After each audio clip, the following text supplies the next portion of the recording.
Dear candidates, I welcome you all on behalf of the Staff Selection Commission and wish you very best for your skill examination. I am here to dictate you a passage of 800 words at speed of 90 words per minute. But before that, you will be given two trial passages of 1 minute each at interval of 20 seconds to get you acquainted with my voice.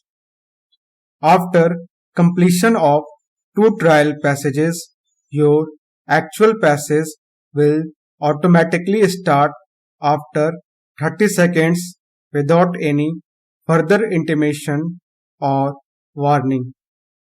These two trial passages need not be typed in your actual transcription. You can also cross them to avoid any sorts of confusion. 10 seconds to start.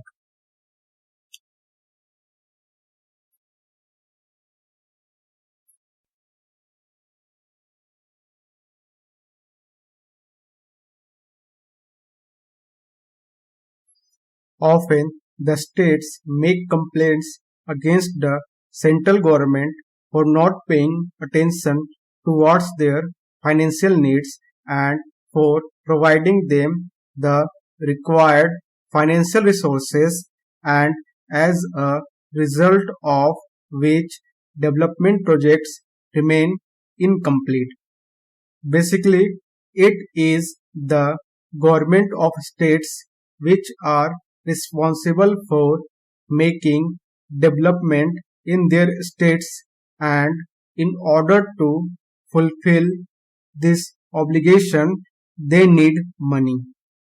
States have been presenting their case before Finance Commission and the financial resources are distributed accordingly, and this thing is clearly mentioned in the constitution also.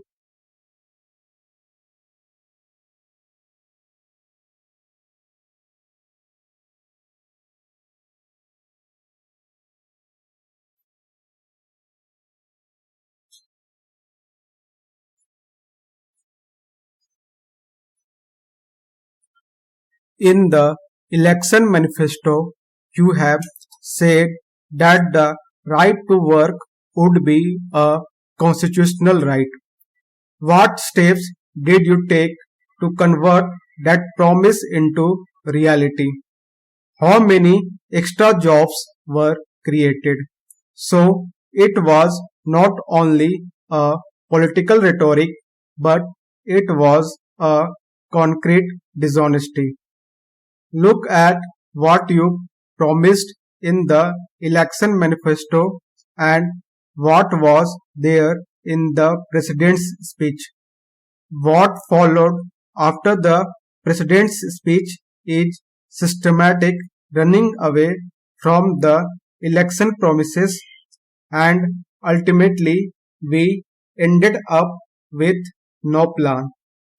You created sufficient situation for the next government of 9 months not to get off the ground so far as the plan processes are concerned.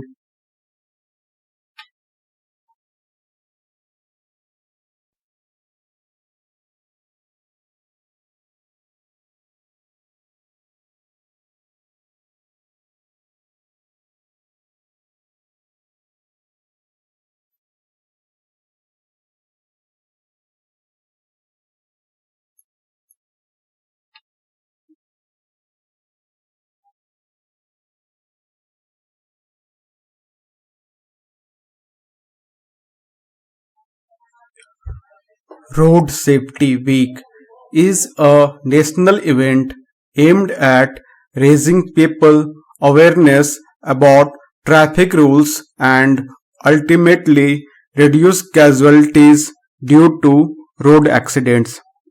Millions lose their life and millions get injured in road accidents globally, mainly due to lack of awareness about traffic rules or a behavior of flouting them.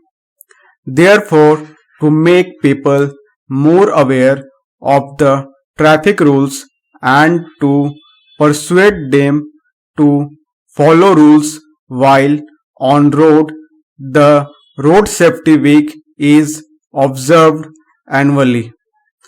Though the government observes the road safety weeks, many charitable organizations, non-government organizations and the private firms across the country also organize and provide logistic supports to the Road Safety Week campaign.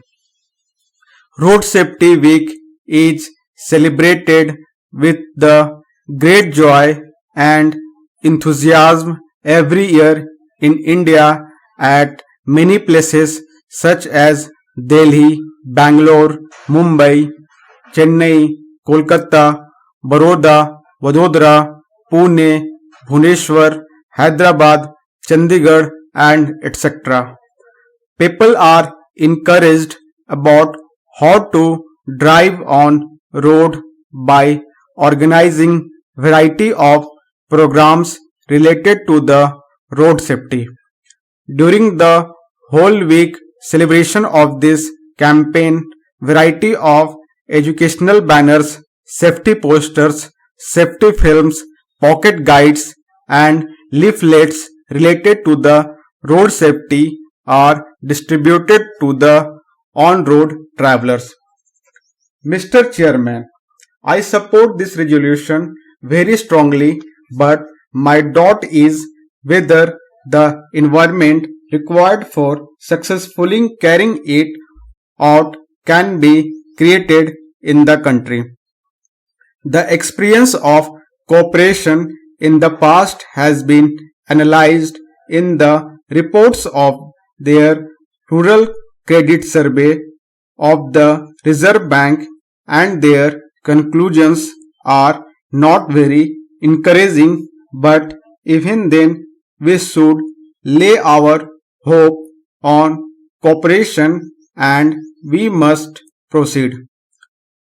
Now I am speaking about distributive cooperation of consumers cooperation in this country. I know in the last few years the traders have been making large profits by raising prices. We often complain of deficit financing as the cause for the rise in prices, but really a large part of it is due to the traders. Take the case of even vegetables in Delhi. For instance, the vegetables are sold at very high prices because of the traders cleansing together, and this has been going all over the country. That is to say, goods are sold at high prices not because the prices at the source are high, but because people who are trading in them join together, add all kinds of extras and sell them at high prices. This has been going on for the last many years, and the prices have been going on fluctuating. This has resulted, as the honorable member pointed out, in the setting up of inquiry committees and commissions, and the important consideration has been about increasing dearness allowance to catch up with the rising cost of living. Now, sir, the cost of living increases have been chiefly on account of this unnecessary rise in prices due to joint action by the traders, and what has been the consequence of all that? There have been so many inquiries and there have been strikes. Sir, I have had the opportunity of going through the performance budgets which was presented to the House of different ministries. May I request the Finance Minister kindly to go through at least one performance budget. If you want, you can go through the entire thing and see whether in the case of at least one ministry the performance budget has been really fulfilled or not. He must first satisfy himself.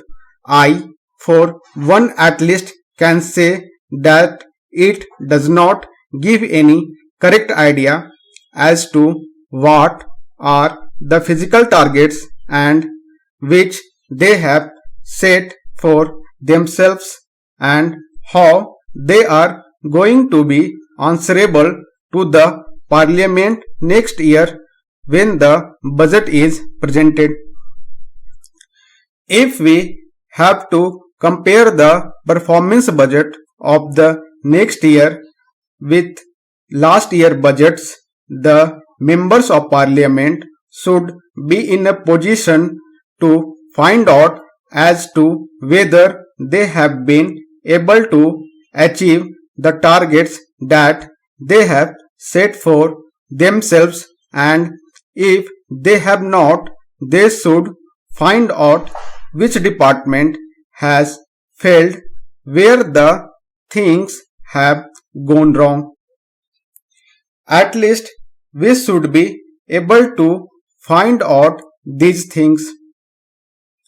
Sir, the third point which we may bring to the notice of Honorable Finance Minister as a matter of abundant precaution about the infrastructure facilities which are very badly required if we really believe in industrial and agricultural growth. Here, the state electricity boards, the coal ministry, and the railway ministry have a coordination committee. But at the same time, greater attention will have to be paid to see that our production does not suffer because of the infrastructural facilities which are not coming up to the mark. That is the only apprehension left.